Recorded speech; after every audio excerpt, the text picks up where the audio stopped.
Hello, everyone. It is the 15th of August in the evening, and I hate to be right, but Hollywood deaths always come in threes. It is a hard and fast rule in my brain. Thank you, Wolfram, for doing the Modly Mod stuff. Good evening, Alice G. And Brenda, good evening. But we have lost another Hollywood star, and it is Hollywood Squares host and Broadway star Peter Marshall, dead at 98. So, you know, I didn't watch Hollywood Squares all that often. Uh, if if I'm going to be honest, my favorite old-time game show, and I cannot remember the name for the life of me, but, it was oh gosh, Big Win, No Whammies. They had, like, these little whammy gremlins on them, but that was my jam as far as, old game shows. Hollywood Squares, not as much my jam, but I remember, yeah, like, Big Win, No Whammies. That was my show, and I still don't know what a whammy is, but there you go. Good evening, Jude and Jedi Jess. Peter Marshall, the actor and singer turned game show host who played the straight man to the stars for 16 years on Hollywood Squares, has died. He was 98.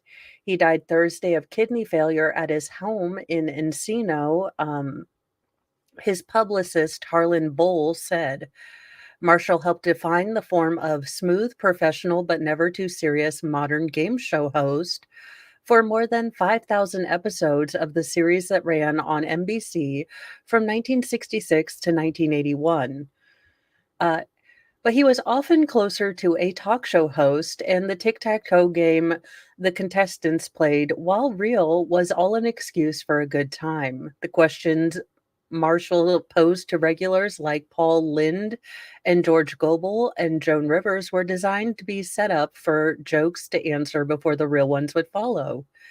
Good afternoon, Brenda. Oh, press your luck. There we go. I loved that show. Of course, I was also 7, but I always wanted to be a contestant until my mom told me that it was no longer a game show. So now my life's mission is to bring back Press Your Luck. It was the easiest thing I've ever done in show business, Marshall said in a 2010 interview for the Archive of American Television. I walked in and said, "Hello, stars." I read questions and laughed, and it paid very well. The Hollywood Squares would become an American cultural institution and make Marshall a household name. It would win 4 daytime Emmys for Outstanding Game Show during its run and spawn dozens of international versions and several US reboots. Not only was it a forum for such character actors as Charlie Weaver, stage name Cliff Arquette, and Wally Cox, but the show attracted a range of top stars as occasional guests, including Aretha Franklin, Mel Brooks, Carl Reiner, Ed Asner, and Janet Leigh.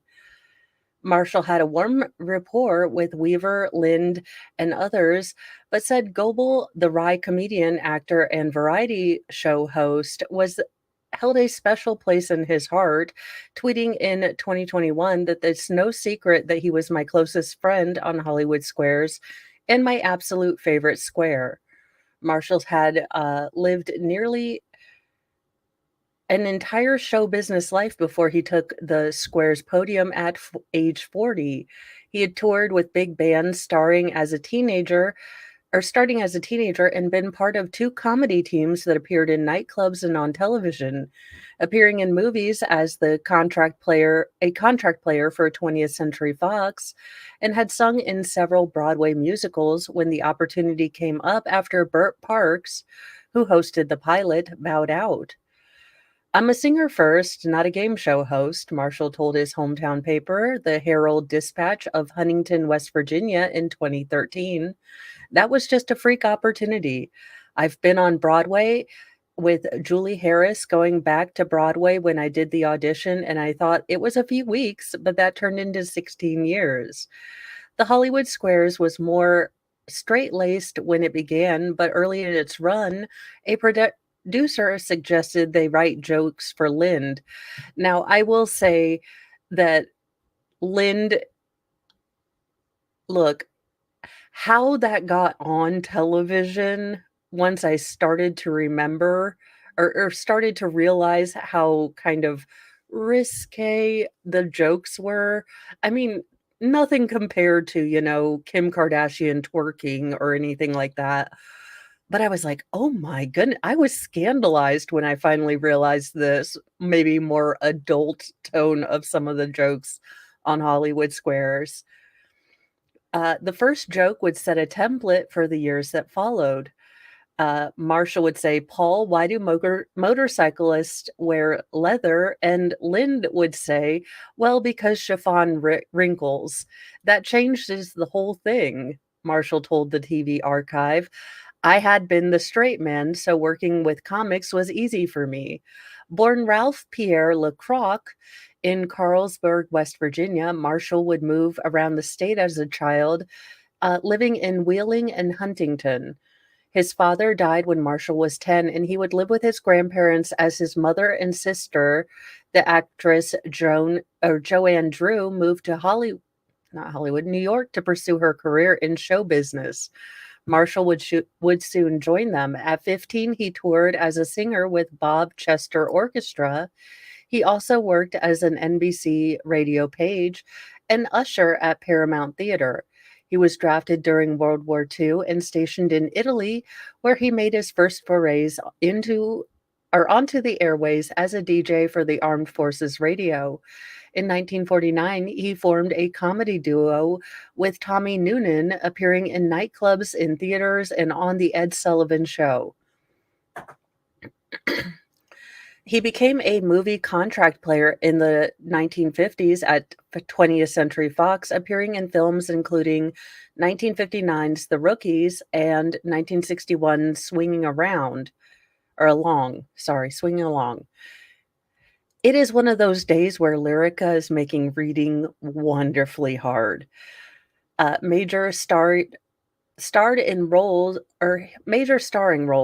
eluded him in Hollywood, but he would find them in musical theater. He starred opposite Chita Riviera in Bye Bye Birdie at London's West End in 1962. Lynn played a major role in a Broadway version that would reprise in a film, and played his first starring role on Broadway in Skyscraper with Julie Harris in 1965. He would also appear in Broadway versions of High Button Shoes, The Music Man, and 42nd Street. After the Hollywood Squares, Marshall would host a few other short-lived game shows, but mostly resumed his career as a singing actor, starring in more than 800 performances of The Birdcage on Broadway and singing in the 1983 film version of Annie. He was married 3 times, the last time to Laurie Stewart in 1989. The couple survived a bout with the coof in early 2021. He was hospitalized for several weeks. His 4 kids include Pete Lecoq, a professional baseball player for the Chicago Cubs and Kansas City Royals. Marshall is also survived by daughters Suzanne and Jamie and son David, 12 grandchildren, and 9 great-grandchildren. And, I mean, as sad as it can be to lose some of our old Hollywood greats, again, they have that kind of majesty and, maybe aura about them of old Hollywood glamour and things like that. Back when movie stars were really movie stars instead of whatever Rachel Zegler is, which I'm just going with insufferable at this point, but I can't diagnose people. There's a Goldwater rule. But absolutely, he lived a incredibly full life. I mean, and I think that's what we're missing from actors now. He had an entire life before he started acting. He served our country. He actually lived before he became an actor. And now we have these kids And, well, in in conju in congruence with that, we have writers who have done nothing with their lives, and you can't tell a story if you've never lived a life. And I think that's what Hollywood is missing. We have lost, people that used to be someone else, not just a Hollywood pretender. But absolutely sounds like he had just a full and awesome life. And there is no other way that I would like to go out than being surrounded by, kids, grandkids, great grandkids, all the family, all loud. Just speaking of Hollywood and the Hollywood of today, 5 people have been arrested, including assistant and 2 doctors to Matthew Perry in his ketamine death after a police probe. Yeah, we're all here tonight. I mean, a are we shocked that a Hollywood actor who has struggled with addiction was able to find, people that would funnel him not prescribed drugs? I I'm sorry for the man, but okay. 5 people, including Matthew Perry's longtime personal assistant and alleged drug dealer, known as the quote unquote ketamine queen of Los Angeles, have been charged in the Friends star's overdose death after doctors took advantage of his drug addiction by getting him to shell out thousands of dollars for vials of ketamine that cost as little as $12, officials said. Okay, wait a minute. I am about all the pissed off right now. $10,000 for yours? Yeah, Mr. Mo's in the room with me right now, but we have been looking at ketamine infusions for my CRPS, and the cheapest we have been able to find in Indiana is 3 injections for 1,000 or 3 infusions for $1,000. And you're telling me that this chick in Los Angeles can get this crap for $12?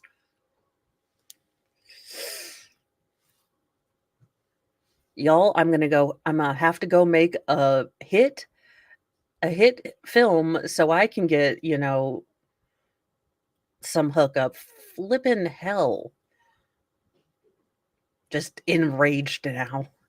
Perry's live-in assistant, Kenneth Iwasama, 59, and Dr. Mark Chavez, 54, Dr. Salvador Policia, 42, are all facing a slew of federal charges, including conspiracy to distribute ketamine stemming from the actor's death in October 2023, U.S. Attorney's Office for the Central District of California said. Authorities also charged an alleged street dealer, Eric Fleming, 54, and Jasvin Sangha, 41, uh, and another alleged street pharmacist, known as the ketamine queen of Los Angeles in connection with Perry's death. So I guess this is his personal assistant. And the other thing, no, yeah, no. Uh, There is a reason that infusions are expensive. Ketamine is known to lower your respiration rates. You actually do have to be monitored and hooked up to, your heart rate, your breathing. A nurse does have to be around you. So while I begrudgingly and a little bit jokingly say, doggone it, I need to go make an entire Friends, sitcom to become famous, there are reasons that it is expensive, not to mention the fact that no insurance covers it because they find it to be elective for pain. Go figure. But these people were obviously enabling Matthew Perry. It it doesn't take a genius, and the sad thing about this is that ketamine has been shown to help with depression, to help with PTSD, and some forms of mental health issues. And the more we hear about people abusing it, if this becomes a big thing, I do worry about in a knee-jerk reaction, are they going to pull every sort of, fairly new regimen for mental health and, easier access for pain clinic or pain management? Are they going to pull that? Yeah, it definitely has to be in a controlled environment. Whoever just gave him vials, that is completely dangerous, not right at all. But it has shown some really, really good, you know, uses. And isn't that always the case? I mean, now I have to show, like, my blood type, my firstborn, and my Social Security card, and my ancestry back to, I don't know, Eve to get some Sudafed. You know, this is why we can't have nice things.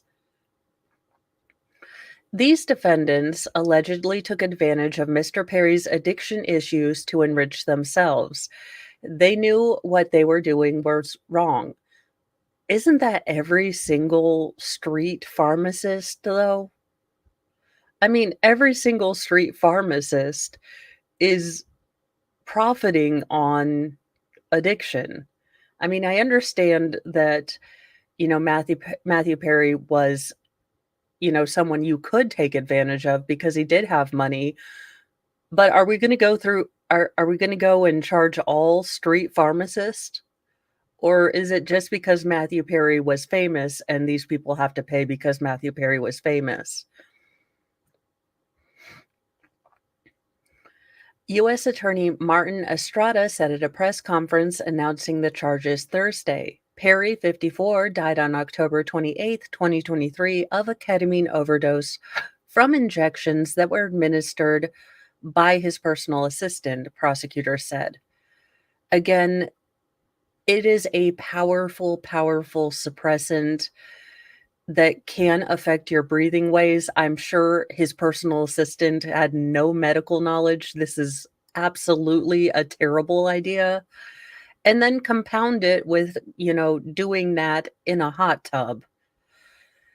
The personal assistant later found the actor floating face down in a hot tub at his Pacific Palisades home.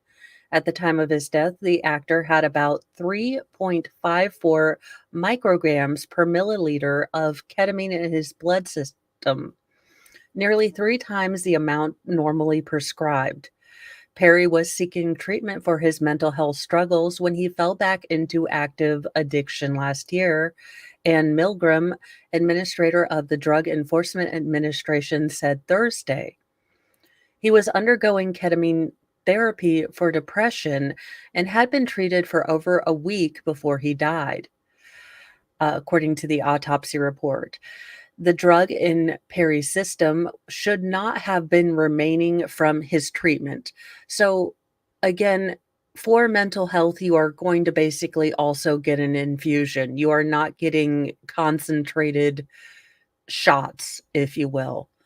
These will be an infusion, calibrated directly to you, titrated with, doctors that know math to figure out what dose is appropriate for you in a hospital setting or a medical setting where they can, keep tabs on your vital functions. When physicians at the clinic where Perry was being treated refused to increase his ketamine injections or infusions, the actor allegedly sought out other doctors, Milgram said. Uh, One of the doctors charged asked his colleague Chavez for help with procuring drugs to give Perry, Milgram added. Instead of do no harm, they did harm so they could make more money, Milgram said of two doctors who were both arrested Thursday. From September until Perry's death in October 28th, both doctors allegedly supplied Perry with about 20 vials of this drug in exchange for $55,000 in cash. On September 30th, Placentia texted Chavez asking how much this moron, meaning Perry, would be willing to pay for the ketamine, according to the indictment. He also expressed a desire to become Perry's go to for this particular narcotic. In one instance, Perry paid $2,000 per vial of ketamine worth $12, Milgram said. His personal assistant often coordinated with Perry's suppliers using encrypted messaging apps and coded language that would refer to the bottles of ketamine as Dr. Pepper's, cans, and bots per the indictment. The assistant, who had no medical training, also injected Perry with this based on instructions from these two doctors who must have gotten their medical licenses in Guam. About 2 weeks before he died, Perry appeared to freeze up and his blood pressure skyrocketed when he was injected with a large dose.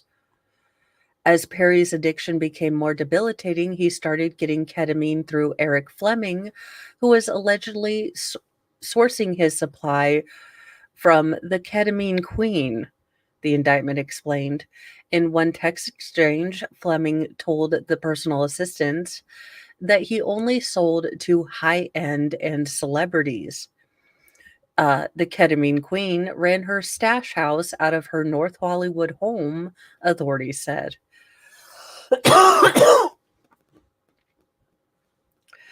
Yeah. Just it, look, this taking advantage of people's addictions is just par for the course for street pharmacists. And I understand that, you know, this needs to be taken care of, but unless they are going to start taking care of every single street pharmacist out there, I find it hard to feel extra sympathy for Matthew Perry. You know, I've seen people struggle with addiction. It's a horrible thing to watch. You lose them bit by bit, piece by piece, right in front of you. So, unless the government would like to take a real time to, get all of these people off the street, then miss me with this noise that we got whoever took care of Matthew Perry. I I'm kind of maybe it's the Dayquil talking, but I just what irritates me is that this was given priority. This was given, a lot of time. They actually did a good investigation because it was Matthew Perry. And, that doesn't always happen in all the cases as we are seeing in the court case that we're following right now. Now, I would like to say that Rachel Ray Gunn would like you to please stop talking about her. Just be nice. Ray Gunn breaks silence over Olympic breakdancing backlash. Quote, "Please stop. Ma'am, you went on international television and not only didn't even do the Shanae or the Tootsie Roll or the Cabbage Patch, but you did the kangaroo. If you didn't, ma'am, you are old enough to know the internet exists, and when you put that level of cringe out there, you are going to be rewarded with internet infamy. How dare you? We reserve the right to mock you forever." Embattled Olympian Rachel Ray Gunn spoke out for the first time Thursday as backlash from her breaking Paris Games performance intensifies. Yeah, her husband was one of the judges in her qualifying, and he's also her coach. So, ma'am, you need to put him to pasture. Appearing on Instagram, the Australian who went viral last week during the Olympics inaugural breakdancing competition, where she lost all three of her matches 18-0, said, quote, she didn't realize what unfolded in Paris would be an open door to so much hate, which she called pretty devastating. Ma'am, For the love of all that is holy, you went out looking like me having a spasmodic episode, plus Elaine had a baby dancing. It it in no way. It ma'am, just deal with it, stop talking, and look, you went out there and you danced like everyone was watching, and you knew everyone was watching, and you still sucked out loud. Stop it. Quote, "Hi everyone, Ray Gunn here. I just want to start by thanking all the people who have supported me." Okay, I'm sure your parents did, but I need to understand. Okay, I need all 10 of you that supported her efforts to come to the front of the class because I need an explanation here. I mean, I really appreciate the positivity, and I'm glad to be able to bring some joy into your lives. That's what I hoped, the 36-year-old Gunn began. But I didn't realize that it would open the door to so much hate. You went on the stage and did like I rolled around like a dog that has fleas. What do you want from us? Which has frankly been pretty devastating. While I went out there and had fun, I did take it very seriously. Ma'am, I saw you do the kangaroo hop. I'm going to go ahead and press X to doubt. I worked my butt off preparing for the Olympics. I gave it my all, truly. You wore a tracksuit that could have been found in the 1980s. And no, you didn't work your behind off because I actually saw some of the really good break dancers, and no, you didn't. Uh, Truly, I'm honored to have been a part of the Australian Olympic team and be a part of breaking's Olympic debut. What the other athletes have achieved has been phenomenal. Gunn then addressed the allegations and misinformation floating around in the wake of her widely criticized performance, including an online petition the Australian Olympic Committee has since denounced. I'd just like to ask everyone to please refer to the statement made by the Australian Olympic Committee, as well as the posts on Us Breaking Instagram page, as well as the WDSF Breaking for Gold page, said Gunn, a breaking researcher at Macquarie University in Sydney. No. A bit of a fun fact for you, there are actually no points in breaking. If you want to see how judges thought I compared to my opponent, you can actually see the comparison percentages across the 5 criteria on Olympics.com. Ma'am, you scored not one single daggone point. Hush, hush your mouth. If you would like to use that big brain of yours, I would like you to write a dissertation about how far you set back, the entire sport and art form of breakdancing with your incredible spasmodic performance. Gunn, who is going to enjoy some pre-planned downtime in Europe, then requested the media stop harassing her loved ones and the Australian breaking community, among others. Everyone has been through a lot as a result of this, so I ask you to please respect their privacy, she said. I'll be happy to answer more questions on my return to Australia. She's not taking a pre-planned vacation. Australia is kicking her out. Yeah, if you guys see the qualifying dance that some of her opponents did at the Australian qualifier, when you it isn't until you realize that her husband is one of the qualifying judges that you realize how she got to the Olympics. Gunn, who performed a slew of curious moves at the Olympics, was subsequently mocked on late night television, but has received support from AOC. Okay, I am rolling my eyes so hard that should the earth tilt just a little bit, I am sorry. It is disgraceful that falsehoods concocted by anonymous people can be published, you know, in this way. Matt Carroll, the executive officer of the oh, okay, not AOC. I'm sorry. Australian Olympic Committee, not Alexandria Ocasio-Cortez. But Australian Olympic Committee, stuff it. Stuff it right now. This chick was an embarrassment, and she might be fully responsible for the repeal of the 19th Amendment, movement that's going forward. I can't wait to see what happens when you get 2 glasses of Merlot in this chick. I have a feeling Elaine Bennett is just gonna pop out of her. For those of you working with Lord Chippy, we would like to wake him up because we've got some people to meet him.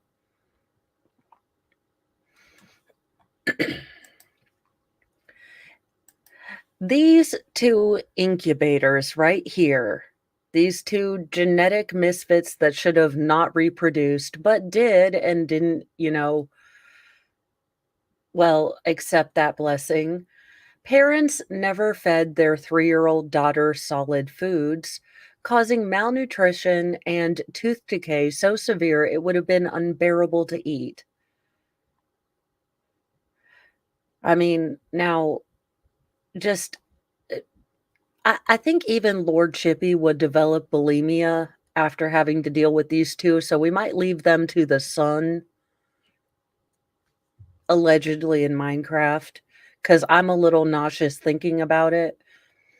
A mother and father are behind bars because they refused to feed their 3-year-old daughter solid foods, which led to both malnutrition and severe tooth decay, Kentucky police said. Jedi Jess, considering it's Kentucky, I'm gonna guess Mountain Dew in a in a sippy cup. That's my guess, and probably Go-Gurts. Cody Alfred and Jada McDowell, both 32. How the hell are you some 32 daggone years old and you don't know how to take care of a baby? I could n I wouldn't excuse it, but if they said teen parents, I could maybe might could understand where there'd be a little confusion, but you have made it to doggone 32 years old, which means you understand how to feed yourself. How? How is this confusing to you? Were each charged with first-degree criminal CA. According to a criminal complaint, the child was taken to Hopkins County Health Department for a WIC appointment on July 4 or 12th. The staff recognized the girl was unwell and determined her hemoglobin levels were dangerously low. So she had dangerously low iron. She had dangerously low nutrition in her blood. Madisonville detective Kyle Dame wrote in the complaint. They told McDowell to take the girl to the pediatrician immediately. The pediatrician had the girl transported via ambulance to the emergency room. The child was admitted to the Children's Hospital for a rapid heart rate and appearing chronically ill and malnourished.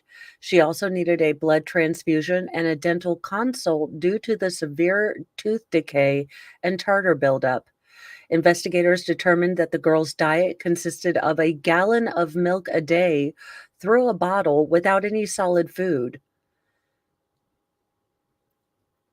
Okay, son, you're gonna have to take care of this one. I don't want to have to disinfect Lord Chippy on account of these 2, allegedly in Minecraft. Her parents were also supposed to see a doctor for a follow-up appointment in 2021 about a hole in the girl's heart, but they never took her. They also missed a cardiology appointment in 2023. It's difficult to describe the poor condition of Redacted's teeth, the doctor wrote. The level of decay and tartar buildup was like nothing I've ever seen. The level of pain associated with trying to eat with teeth that are in such terrible condition would be unbearable. The parents also ignored instructions on 5 occasions to take the girl to the dentist, police say. Their actions have undoubtedly put that girl in a situation that could cause serious physical injury, cops say. Evansville, Indiana NBC affiliate WFIE reports that the girl is now in custody of social services and is doing better. They took them to Hopkins County Jail and they remain on a $1,000 bond. $1,000, Kentucky? $1,000? Are you kidding me? No, this was that. So that couple, here's how I break down that news story. Something or someone either hit that little girl who was about 12 in the stomach or she got hit in the head. She was not responsive and she was in a coma for about 4 days from what the parents are saying, either not responsive with, fairly involuntary eye flutters or something like that, and they attempted to, cure her with smoothies in the morning. Yeah, no, it look, and the youngest, most feral has terrible teeth. He but and we had to take him and get a lot of caps put on his teeth because he just doesn't have very strong enamel. I don't have the greatest teeth. So, you know, it wasn't a shock.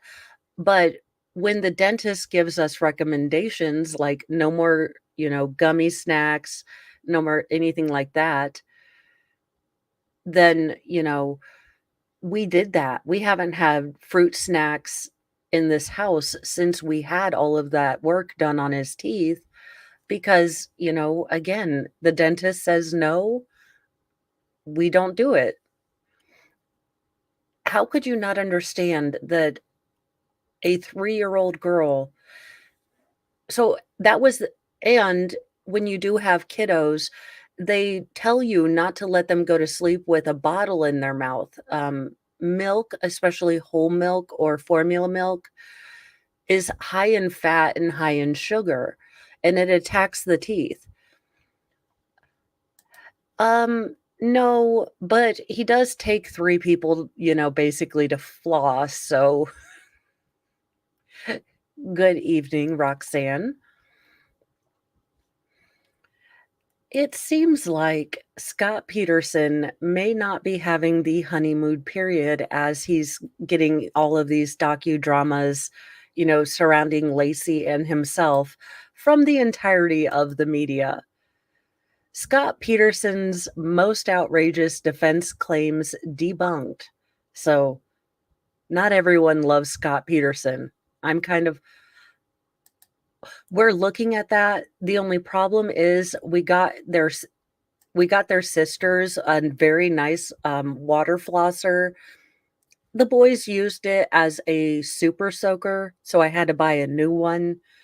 So, should we buy another water flosser? It will stay in my room because, a $40 super soaker, it is not. For years, Scott Peterson claimed he did not unalive, his pregnant wife or their unborn child, Connor, but prosecutors say he did, and the evidence is quote unquote overwhelming. Peterson, convicted in 2004, returned to headlines this year after the Los Angeles Innocence Project announced that it would be taking up his latest appeal. He also broke his silence after 2 decades in a face to face with Scott Peterson interview streaming on Peacock. Netflix, not to be, overshadowed. Well, so he's getting a lot of news right now because of not only the face to face with Scott Peterson on Peacock, but Netflix, not to be overshadowed, has just released a documentary, Lacey Peter or American Murder, Lacey Peterson, a true crime docuseries. So you have a lot of sort of Scott Peterson centric news right now. And a lot of it has tried to be fair and balanced, but there are some people that are looking at this and saying, "Nah, he's still guilty." Let's see here. Now, On the Netflix, documentary, they have not only Lacey's mother, but Peterson's former mistress, Amber Fry, speaking out, and then Peacock has Scott Peterson. When Fry learned about Lacey's disappearance, she became a witness for the prosecution and revealed that Peterson claimed to her he was a widower before Lacey's death. She also recorded phone calls with him, including one in which he said he didn't want to be a father and was considering a vasectomy.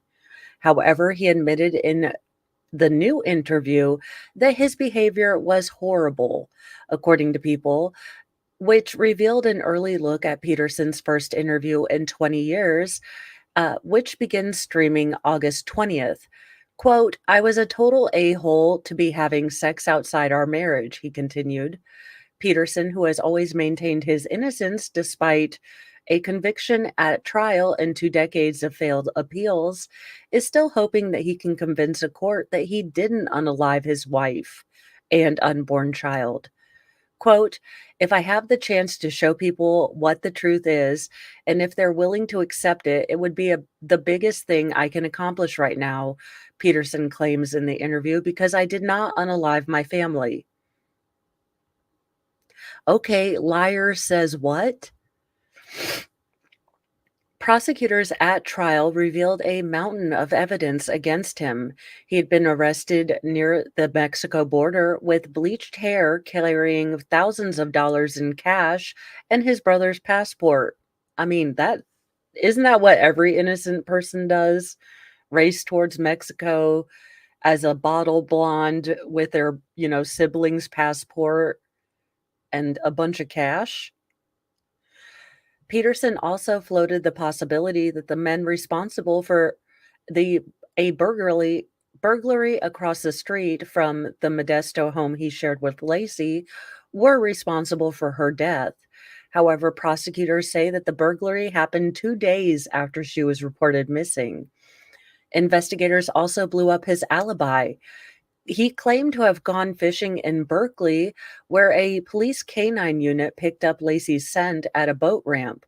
They also found her hair in the teeth of a pair of needle-nose pliers that they found on his boat. When an officer asked him what he was fishing for and with what bait, he allegedly mumbled some sort of answer, walked outside, slammed a flashlight on the ground, and said, F. Both her remains and Connor's washed up separately in the body of water on April 2003. Lacey was missing all her head and 3 limbs. A forensic pathologist determined that she had not been dismembered, but her body likely came apart due to marine conditions after being anchored down. So if, let's say for speculation purposes, he put an anchor on all of her extremities, so neck, arms, as the body decomposes and those tendons and sinews break down, the body and the skeleton is no longer attached to anything. So the torso would eventually float to the surface. As gruesome as that is, the gases in the digestive system would have caused both Connor to be born, but also the torso to float to the surface. It's called a coffin birth, which again, the digestive system gases buildup does cause, the baby to be born, obviously not alive. It's not a voluntary or even, an active sort of process, but it is a process that can happen during decomposition if you are pregnant. Prosecutors argued that homemade concrete anchors Peterson was using for his boat could have easily been duplicated, and they suggested he made more than just one. Yeah, he was the original Chris Watts. Honestly, just he grosses me out as a person. I'm willing to listen if the DNA comes back as, The duct tape found on Lacey happens to have other DNA on it. But from what I've read in just part of the 327-page response letter to the Innocence Project, there is no one else with the means, motive, and opportunity that I've seen, but I'm willing to be convinced. Peterson's lawyers are probably unhappy he did the Peacock interview, said Nyama Ramandi, a former federal prosecutor practicing privately in Los Angeles. It's unlikely he'll get a new trial because there was so much circumstantial evidence of his guilt. He was fishing almost 100 miles away from where his wife's body was found, and her hair was on his boat. Peterson's latest appeal suffered a setback this summer when the judge decided most of the evidence he wanted to retest shouldn't be. But the court did allow his request for new testing on some evidence, including a 15.5-inch strip of duct tape that covered Lacey's remains in the San Francisco Bay. His only real chance is if the DNA on the duct tape comes up someone else. However, even if he does get a new trial, prosecutors could use the Peacock interview against him as evidence of a motive. At a minimum, the jury will hate him because he cheated on his pregnant wife and showed little remorse when she disappeared. Peterson previously declined to discuss his case with Fox News Digital, citing a pending appeal. So again, there is just a load of circumstantial evidence that does point to Scott Peterson, but I'm willing to be open-minded. I just don't see it. And I will be perfectly honest, cheating on your pregnant wife is about the grossest, scummiest thing you can do. And as a wife who has gone through that in my first marriage, I would not be an unbiased juror. I would find him guilty of being the biggest douche canoe in history. Not to mention, this man suffers from a mega case of resting douche face. He just has a very douchey face. I mean, if he was in a John Hughes movie in the 80s, his dad would own the ski lodge, and he'd be an insufferable preppy a-hole.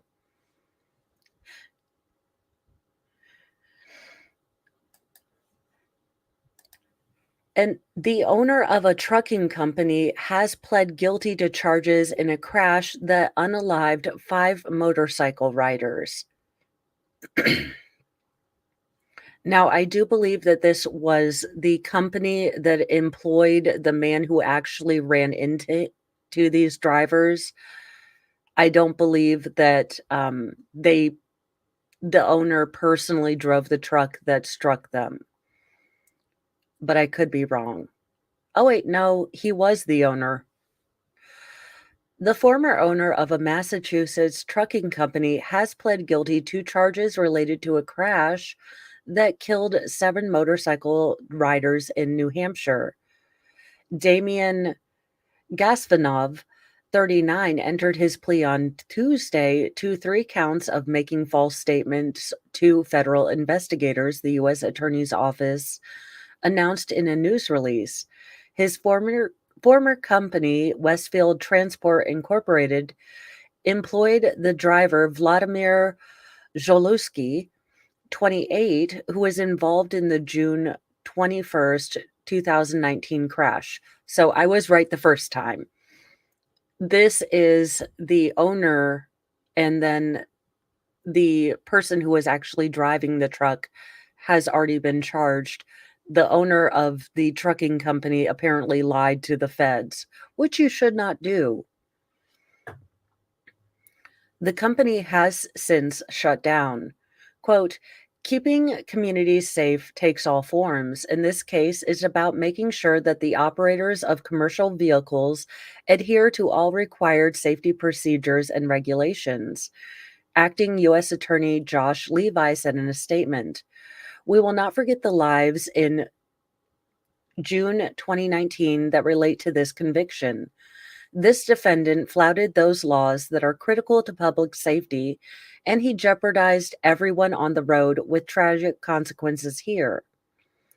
Gastanov was indicted in February 2021, accused of falsifying driving laws to evade federal roadside safety regulations from May 3rd, 2019 to June 23rd, 2019, prosecutors said.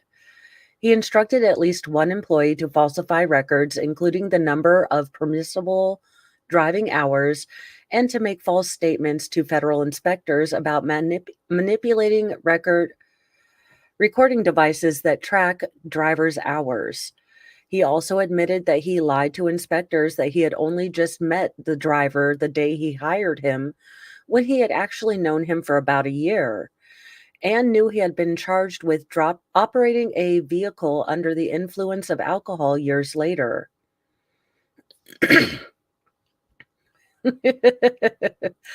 Good evening, Boosh. A lawyer for the owner, Peter Spelchuk, had no comment, the Associated Press reported.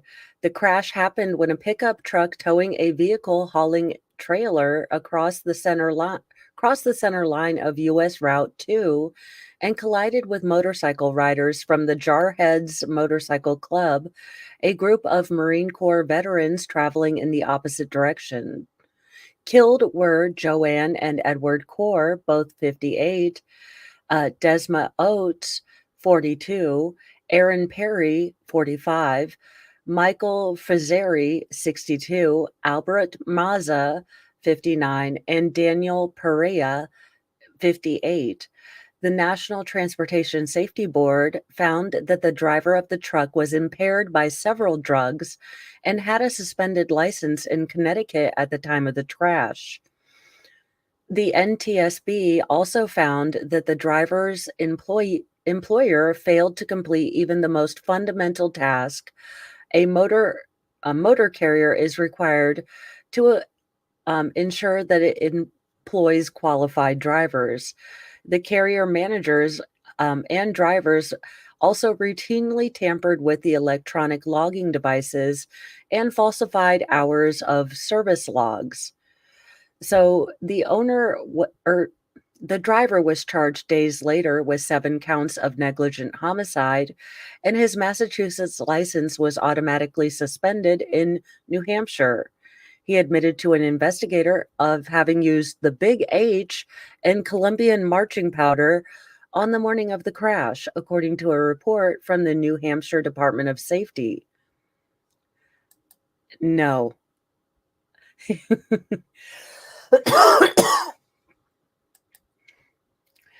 He was ultimately found not guilty in the case in 2022 in what New Hampshire Governor Chris Sununu called a tragedy.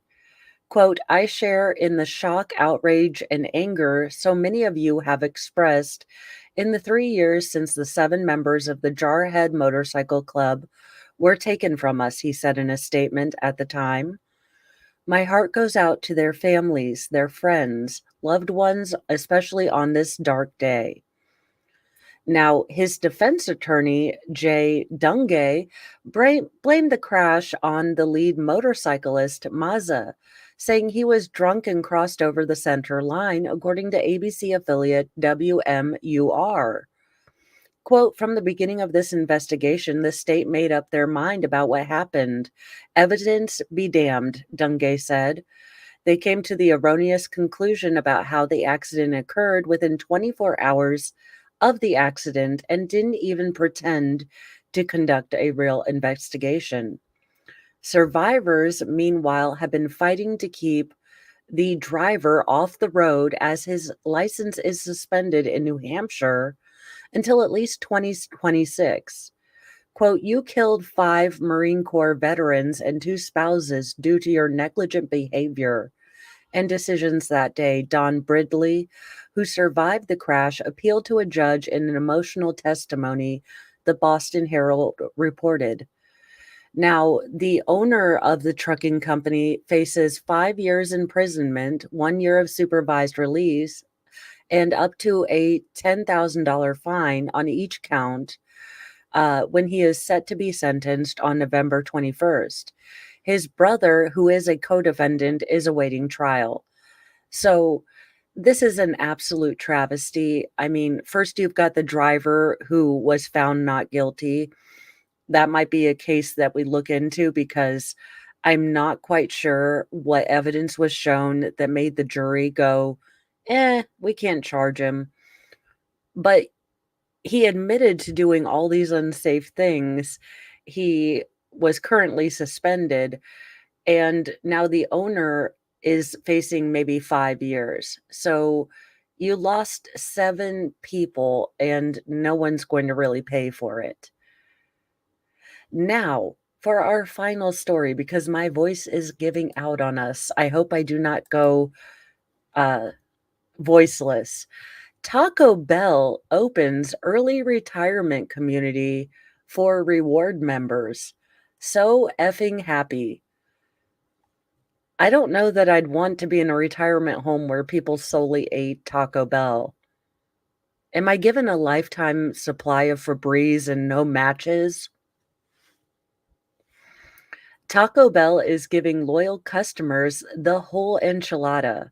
The fast food franchise has unveiled an early retirement community for reward members that comes complete with crochet classes, pickleball, and poolside cocktails. The cantinas, located in sunny San Diego, will host a horde of Taco Bell's biggest fans for the 2-day elder inspired experience next weekend, August 17th and 18th. This has to be the weirdest convention I've ever met. Taco Bell Con? I don't know. My daughter was listening to Travis Scott last night. Where did I go wrong?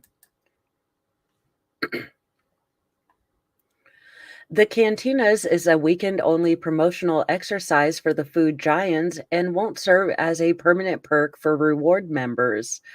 But it speaks to the increasing popularity of activities beloved by senior citizens. More than just a weekend getaway is a chance to embrace and fuel youth culture's slow living senior at heart lifestyle, a press release from the company stated. Wake up early, morning tea time, grab your friends for aerobics, pass the time with crochet classes, arts and craft, and pickleball, all before drifting off to sleep at 8 p.m. after early bird dinner. I mean, all in all, minus the pickleball and the golf, you kind of have my day. I mean, add watch trials, cross stitch, and make fun of people, and I mean, you're speaking my language. Taco Bell reward members clamored to get a coveted spot at the cantinas, with the brand charging $150 for a weekend membership that includes overnight accommodations and dining. Other fast food fanatics shelled out $50 for a day pass that gives them access to activities.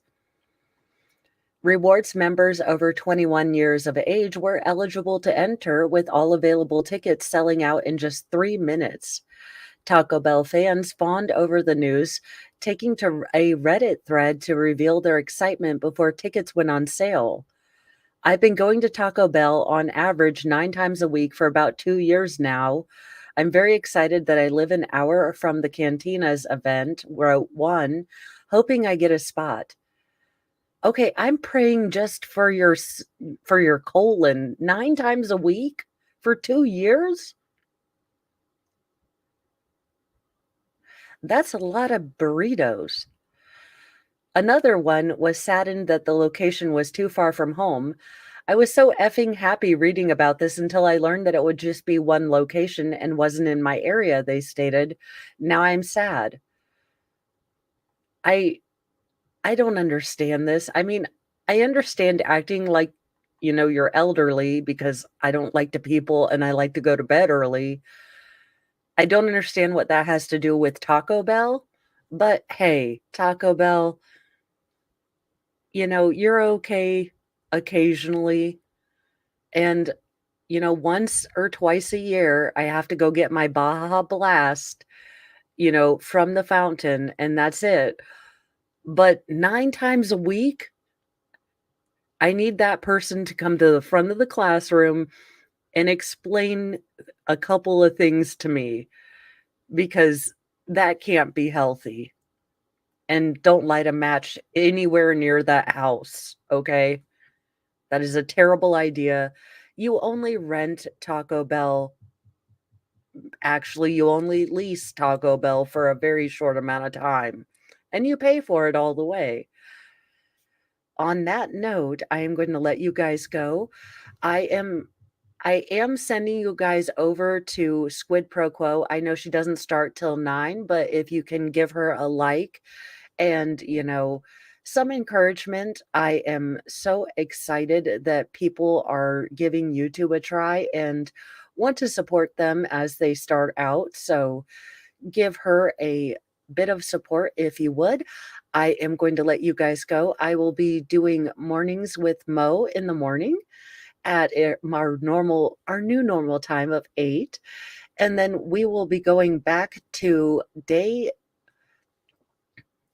part 3, day 2 of the Michigan versus MJB trial, and trying to see where the state kind of lost their way on this investigation.